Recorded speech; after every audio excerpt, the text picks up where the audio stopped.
ભરૂચમાં સાર્થક foundation trust એક અનોખું અભિયાન હાથ ધર્યું છે. ઉત્તરાયણ પર્વ બાદ શહેરની વિવિધ શાળાઓના 3500 વિદ્યાર્થીઓની મદદથી રસ્તાઓ અને જાહેર સ્થળોએથી અંદાજે 1200 કિલો પતંગનો દોરો એકત્ર કરવામાં આવ્યો છે. સંસ્થાના 25 કાર્યકરોના માર્ગદર્શન હેઠળ વિદ્યાર્થીઓએ પોતાના વિસ્તારમાંથી દોરા એકત્રીકરણનું કાર્ય કર્યું હતું. સાર્થક ફાઉન્ડેશન છેલ્લા ઘણા વર્ષોથી ઉત્તરાયણ બાદ આવી કામગીરી કરી રહ્યું છે, જેનો મુખ્ય હેતુ લોકોમાં જાગૃતિ ફેલાવવાનો છે. સંસ્થાના પ્રમુખ હેતલ શાહના જણાવ્યા અનુસાર એકત્ર કરાયેલા દોરામાં મોટે ભાગે ચાઇનીઝ દોરાનો સમાવેશ થાય છે, જે પક્ષીઓ અને માનવીઓ માટે અત્યંત જોખમી છે.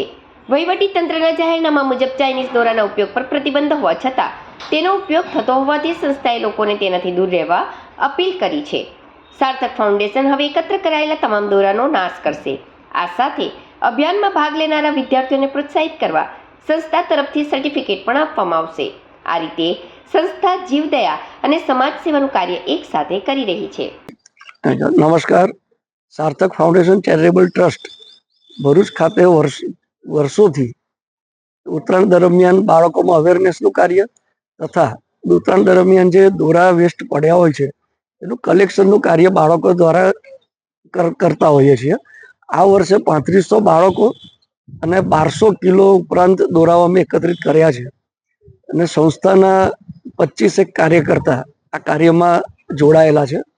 ને ખાસ ભરૂચની જનતાને એ જ મેસેજ આપવો છે આજે અમારે કે આ જે દોરા એકત્રિત થયા છે તેમાંથી 50 થી 60% દોરા ચાઇનીઝ દોરા છે અને ઘાતક દોરા છે.